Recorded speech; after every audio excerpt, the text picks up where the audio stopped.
Welcome back to the channel, everyone. Now today we're going to be talking about how to get started investing in rental properties.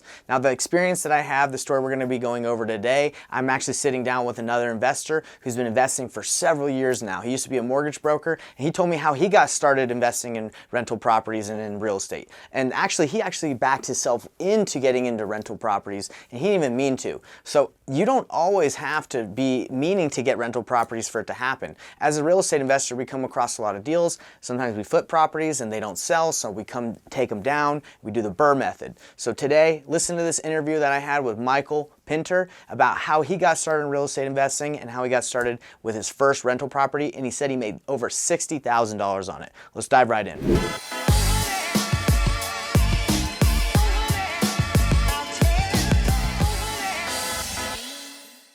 Thanks for tuning in, everybody. Now, before we dive into this video of me talking with Michael Pinter, I want to invite you to a masterclass that I have. If you've been looking to get into rental properties and real estate in general, I have a masterclass that I teach every Thursday, absolutely free to come. All you have to do is click on the link below to painlessflipping.com, and we'll show you exactly how to get started in real estate investing. Without further ado, let's dive right into the video. Michael, tell us a little bit about yourself, and let's dive into that first deal you did. Sure. So I was in the mortgage business working for the same company for 17 years, from 1997 to 2013. And then I was dabbling a little bit in real estate investing while I was there. And then 2013, I left the mortgage industry 5 years too late. And I decided to go full time into real estate investing. And I had some experience in this city. The city's called Elmont. I operate in Long Island, so Nassau and Suffolk County, New York City suburbs. And Elmont was my area. I had bought another property there. I liked the area. I thought it was a misunderstood area where I could take advantage of some of that misunderstanding. And there was a property that I kept driving by that You're talking about your first deal right now? First deal, yes. Okay. Yeah. No. So just so I can understand, you were doing mortgages. Is that what you said? Yeah, I was in the mortgage business. I did everything in the mortgage company, secondary marketing. I ran an office. I did a lot of things. You miss it? Things were great for about 11 years. And then everything hit the fan in 2008, 2009. I sort of stuck it out an extra few years, which was a huge mistake. I should have left earlier. Mm-hmm. I really should have gone into real estate investing earlier, but I got out of it completely in 2013. In the beginning of 2013, I went into full-time real estate investing. Nice. Okay.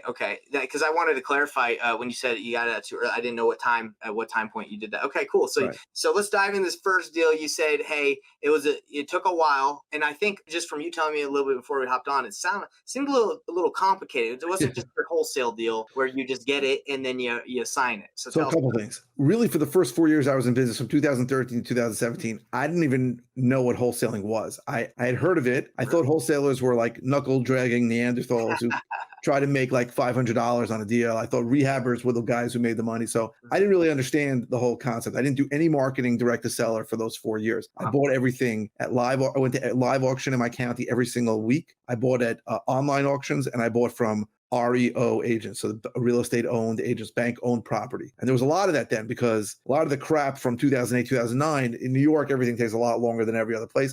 And that was coming out at the time. And in general, we can get into this more if you want, but New York is dramatically different than all the other 49 states. Everything takes longer. There's attorneys involved in every transaction. There's even more. But I wasn't wholesaling, right? So this property I bought, I had a partner, we bought it, we borrowed money for it, and we took it down. It was a house that I kept driving by, and it just was in the area that I really liked. It was an ugly looking house. When we got inside, so what happened was I was always dreaming about buying this house, and then one day a for sale sign showed up, and it was a bank-owned property. Oh, wow. So we went inside. The roof in one section, it was caved in completely. Oh.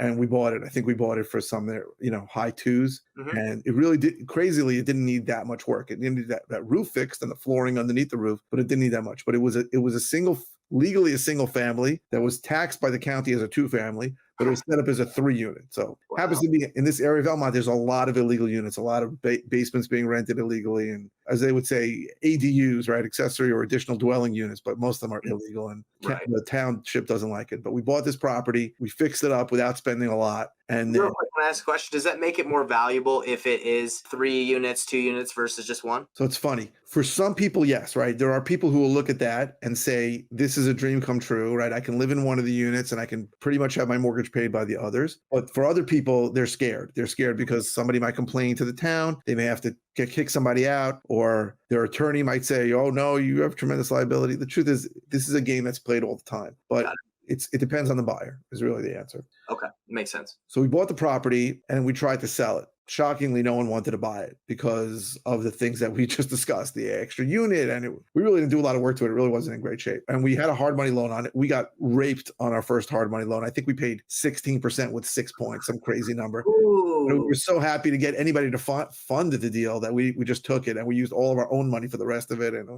we didn't know what we were doing.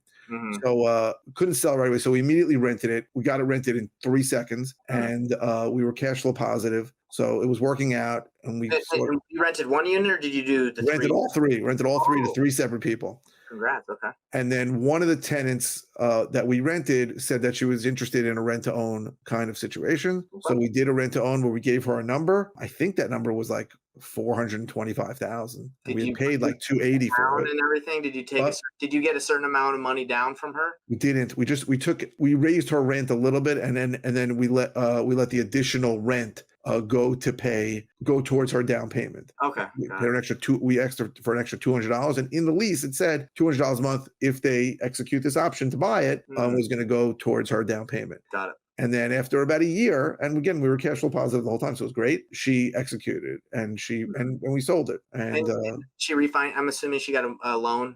She got a purchase loan on it. She took money on it. We probably made more than 60 if I'm thinking about it. We probably made more. Yeah, it sounds like it. We might have made 80. Yeah. But it was hard to figure because we were so cash poor that we were taking all that additional cash flow and immediately spending on all of our operations because we needed the money at that time. That's how it works, Totally. Yeah.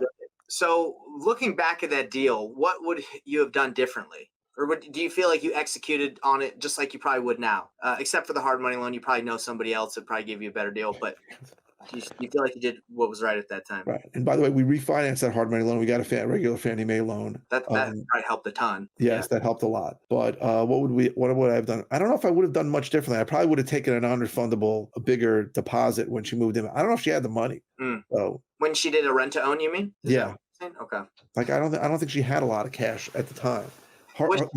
Was she a current tenant at the time? And then she was like, "Hey, no. Before she moved in, she mentioned she was interested in rent to own, and we looked at it as this may be the only person that's ever going to buy this, and that's what we did. That's what we did. That makes sense. Sorry, I thought she was already living there, and then approached you guys, said, "Hey, you thought about selling this?" No, but this was a new, and then you you had that option of flow. Okay. Right. And if we weren't cash flow positive, we probably wouldn't have done it. But with 3 rental incomes coming in, we probably would have done it. The only thing I can think of is that maybe we should have kept it because like every property, values have gone up so much and the rents have gone up so much that it would have been a tremendous cash cow. Short of that, I think we did most things right on that. I don't think we really screwed that up too bad. Amazing.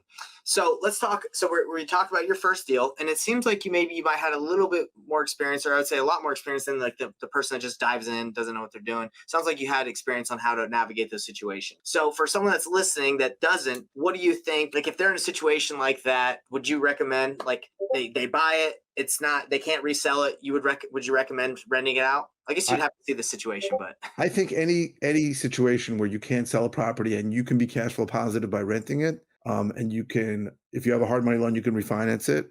Basically the Burr method. Right. Then I think it's a good plan. In my area, single family homes are almost never cash flow positive because my price points are much higher. I'm buying stuff for $300,000, $400,000, $500,000, and the taxes here are very high. But if you're in most parts of the country, if you become what's it called, an accidental landlord, right? If you can't sell the property for whatever reason, you can rent it and then figure things out. Hopefully it appreciates, or you figure out what to do with it later. Yeah, unfortunately, we were doing that because of the pandemic. When the interest rates rose, we weren't able to sell our flips, so we had to take them down, Crazy. If you like that video and you find that information helpful, hit that subscribe button and help us grow this channel. See you on the next one.